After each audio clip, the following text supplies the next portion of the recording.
Hello and welcome to Beyond the Donation. I am your host, Matt Bitsagai, and I am excited to be joined by Sam Fankuchen today from Golden Volunteer. Sam, thanks for joining me. It's a pleasure, Matt. Thanks for having me. Yeah, maybe if you don't mind, just letting our listeners know a little bit about yourself and like what your mission is, what you guys do at Golden.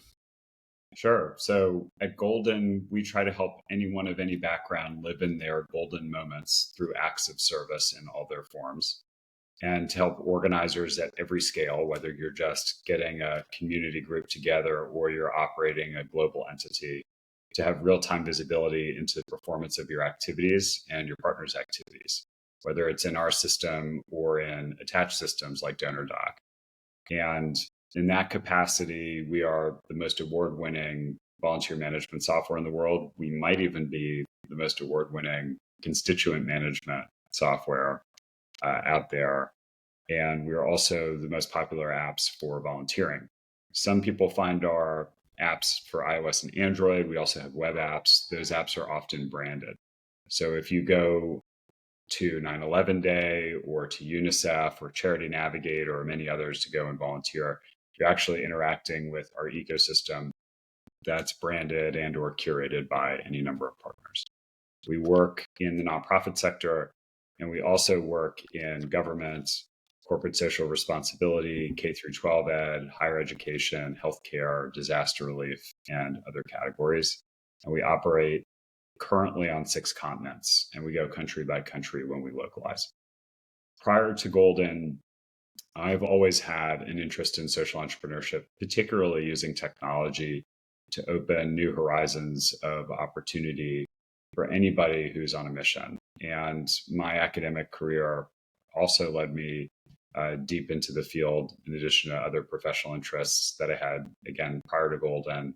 And also, in addition to Golden, as a board member at many other organizations who are thinking at the systems level about where we can improve the experience of engaging in everyday philanthropy and also transformative philanthropy. That's awesome. And so, we're lucky, I think, to be joined by somebody with just your expertise. And so we're going to really dig in. Our theme today is going to be all about volunteerism, volunteering. So maybe start out by just kind of sharing your thoughts about like volunteers play just such a crucial role in the nonprofit sector, which is of course where we're focused in. Like from your perspective, how would you describe the impact that volunteers can have on, nonprofit organizations around the country? Volunteers are really the lifeblood and eyes and ears of an organization. It's the first chance that somebody from the outside has an opportunity to get to know the organization, what the organization stands for, what projects they have currently running, and how those projects relate to the pursuit of a mission. And volunteers already are offering resources to, let's say, a 501c3 organization, to your nonprofit, or to any other institution. They've decided that it's worth their time and their effort to put their priorities aside in order to adopt your priorities and to try and advance whatever the objectives at hand are. And that level of demonstrated interest indicates that you have somebody who has way more potential than has been tapped, whether that's to have somebody continue in the same capacity and just do it more, or to bring other people they know with like-minded interests or capabilities, or whether that's to upskill somebody and convert them into a staff member, or to scale your program. And of course, this being beyond the donation, to think about how other forms of activity can come from somebody who has firsthand experience and context with the organization. It's really important to think about volunteers as being your most valuable donors. And I'll just transition straight into thinking about donors, because again, this is a podcast maybe listened to by a fair amount of development officers or executive directors or anybody else just trying to think how to grow their scale and their capability through financial resources. And we live in a world where, in the field of professional fundraising for nonprofits, the rates of donations have been declining every single year since 2012. And ironically, in my view, a lot of that has to do with the availability of technology, not because there isn't technology. And because there are millions of organizations and causes out there that have access to technology, all of them have been more aggressive than they used to be with reaching donors, which means there's more noise for the donors, more fatigue, especially at a moment in time where there's an increase in disasters. We're just coming out of a pandemic. There are multiple wars occurring around the world and other things that consume people's bandwidth to be generous. And in addition to that, there are demographic changes afoot. In the historical times of sustaining philanthropic organizations, baby boomers, the greatest generation, would be much more loyal and evergreen in terms of their donating to certain organizations they support. The behaviors of younger generations are quite different than that. Gen X, Millennial, Gen Z, Gen Alpha, all of whom have deep philanthropic interests, but understand that their resources are finite and that there are a lot of options out there. And because all these tools have come out and potential donors become aware of donation opportunities through emails and texts and so forth, it becomes much more important to understand who the person, let's say as a development officer, the person you're trying to reach, who they are as a human being, because a donor isn't always and only a donor, the same way you aren't always and only any other label that somebody would put on you. Mm-hmm. You are a supporter. And the idea is to understand who your supporters are, reach them in an authentic way, and give them all kinds of pathways and options to be the optimal version of a supporter for you, including a really big donor and a donor who activates their network. And the easiest way to do that is with volunteers, because you're not necessarily asking something of them other than to meet you where you are and to be a part of the work that you're doing and to expose their point of view and awareness to the subjects at hand, and then to give them a personal connection to where their additional resources can provide all kinds of advancement that the organization couldn't achieve on its own. And so we're very focused on volunteers. Volunteers, if you look at Giving Tuesday's most recent look back study, which is 2022 data that they published at the end of 2023, we're very fortunate at Golden that our volunteering data is the data that they use, but they also get it from a few other sources broadly for their report. And globally, 96% of people who volunteered also supported in other ways, typically donations, but it could be advocacy, it could be other kinds of activities that support organizations. And Fidelity Charitable's research from a decade ago is that volunteers donate 10 times more than non-volunteers do. Our own data set shows that folks who we track in our system and or other attached systems, for example, DonorDoc, the same resource, the same person we're tracking will give 4 times more volunteer effort before they even get to donation effort by virtue of having a more closed loop set of interactions using technology to facilitate their experience. There's a lot of room to grow the potential from those who should be your most valuable donors who start as volunteers. So I'll pause there because that's a bit of a monologue. Yeah, no, I think that's great. And it's really interesting. I think completely agree with the concept of, thinking of our donors as in that holistic way as supporters. There, it's not always financial donations. Sometimes it is, sometimes it's time and various other things. But so one of the things that I think challenges nonprofits then is, how do I go out and find new people? Just like finding new financial donors, there's a challenge in finding people who are willing to give up their time to your organization. Like, what are some of the things that you've seen work when you're trying to recruit new volunteers to come in and help with various things within your organization? Yeah, I think it's really much more basic than most people make it out to be, which is take a look around your organization, identify what needs you have, and publish those needs. For example, if you go to goldenvolunteer.com, you can sign up for a free dashboard where you can get free tools to recruit, screen, schedule, track, onboard, and convert volunteers into donors and do a variety of other things. Like I said before, it's been named top social good app in the world by Facebook. It's been a multiple Webby honoration recipient. It's really excellent software, and you can use it for free to manage the volunteer lifecycle. The process of listing a volunteer opportunity essentially consists providing some very fundamental information about it, like what is the purpose of the activity, what is the role somebody's going to perform, how does it feel to be there, and any specific logistics. It'll take you 90 seconds or less to list each opportunity, and then you can schedule it to recur. You can manage your capacity for each. And Golden, for example, will automatically recruit and screen and schedule and track according to qualifications candidates, so you don't have to. But you also get links that you can share on Facebook, on X, on your Instagram profile page, wherever you want, where people who find those links can click, learn more, sign up automatically. And you don't have to worry about where to go to find people besides your usual channels. Mm-hmm. You don't have to worry about the coordination or double checking to make sure somebody's going to show up. All those things are handled. And then you get the visibility and benefit in general of these relationships that can be so meaningful.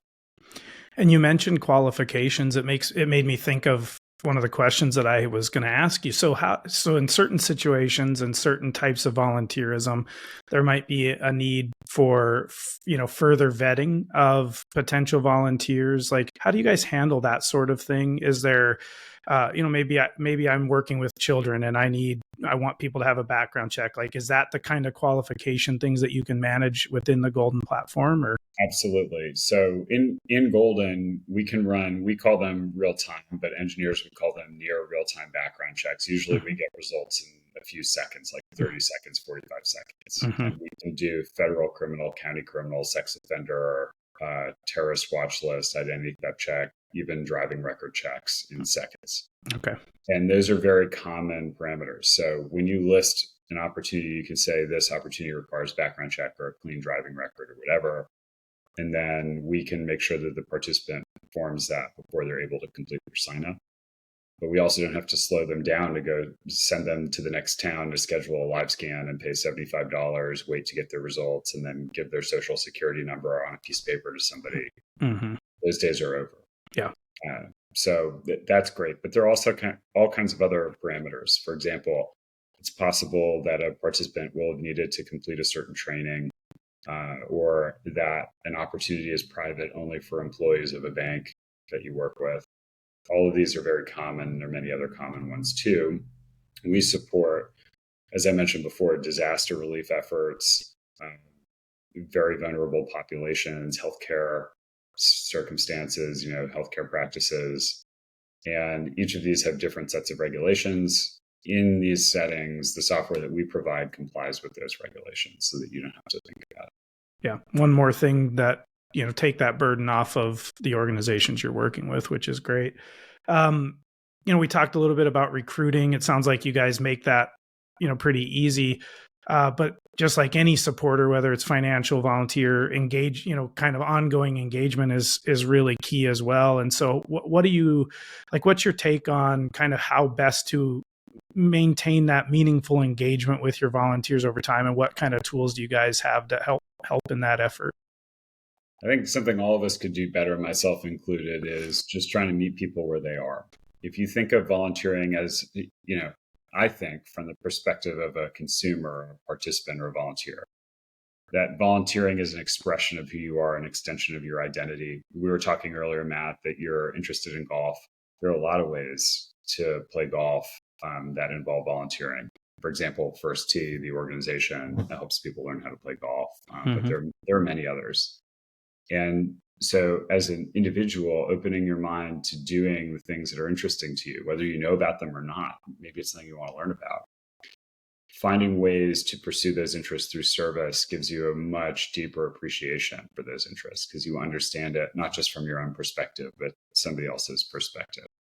And likewise, as an organizer, can you even imagine operating today without having a donation button on your website or a link in your emails, all these kinds of things? You should also be thinking, what are the ways I can engage outsiders in what we're doing, in addition to donating, so that they're more inclined to donate? And that means having a page on your website with automatically displaying your upcoming volunteer opportunities where people can learn about them and signing up. We call those a portal. You can very easily have one of those added to your website in 24 hours or less. You can also add just a widget, copy and paste one line of HTML on your website. Anyone who operates a website will know how to do it. That takes 30 seconds. And then you can display opportunities on your website, and you can get links to all your upcoming opportunities, put in your email footers, put them in your email newsletters. Just think about the different communications you have and show people that there's a lane to get more involved. And don't worry about it diminishing your donation call to action. If anything, it strengthens it, because people who look for that link will be doing so with conviction. They won't just feel like it's the only option.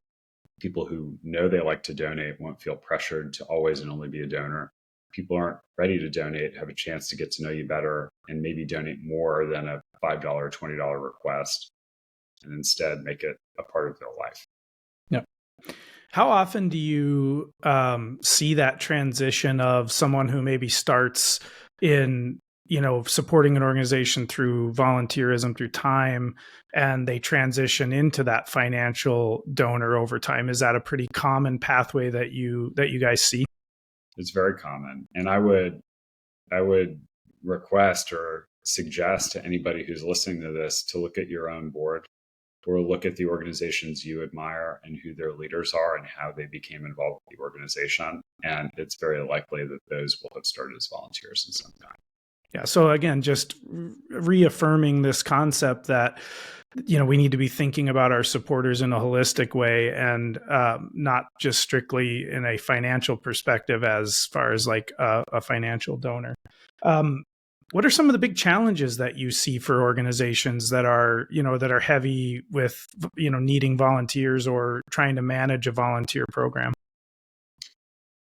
That the software that used to exist a decade ago, or the lack of software, using spreadsheets or clipboards, what's available today is so much farther beyond what you think it is. It's not just entering hours and sessions people did. It's building robust profiles on who they are. It's super advanced demographics, real-time measurement of the impact that they have while they're on site. How many meals did they pack? How many pounds of trash did they collect? How many phone calls did they make?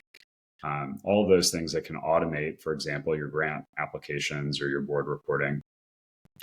And in addition to that, we're spending a lot of time doing AI research with Microsoft, the Stanford Human-Centered AI Lab, University College London, about originating information about patterns of volunteer behavior that predict accelerated pathways toward achieving shared impact goals across sectors. So, for example, something like reducing hunger or homelessness, or providing access to an ophthalmologist. These are things that aren't just done by a singular nonprofit or nonprofits in general. These are shared initiatives that exist with, for example, healthcare providers or governments, companies, et cetera. And all of whom are working on shared goals from different perspectives. So if we can use the visibility into how volunteers and donors in an individual setting are working toward these goals and compare it to the progress that actors from other sectors have in their own ways toward those shared goals, we can then use AI to detect where the patterns are working and where they're not working, so that we can target not just communications and fundraising requests and things like that, but the entire journey in a more adaptive way to start getting us to those goals faster, including fundraising. Something to look at as a development officer is, in your donor database, what % of your donors have given more than once? For many, that's going to be a percentage way less than 50%, some as low as 25%. And if you are trying to just keep filling the top of the funnel with donors who might donate and might donate once, but may not donate again, and certainly may not bring others they know to donate, then there's not a problem with your donation operation. There's a problem with your overall operation, because people don't feel any attachment. So that's what I would say. I mean, we could talk about AI and cross-sector innovation, which obviously I love. But the reality is, in daily life, the question is, how are we going to get more donations? And if I have any data at all about how donations work here, what can I learn from it?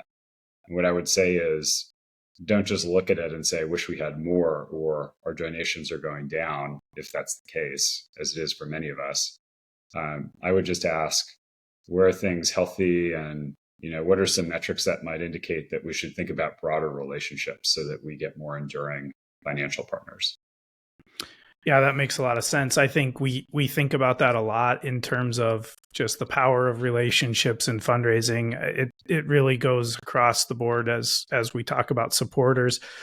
So you've mentioned AI. Obviously, that's a big, hot topic in our society right now.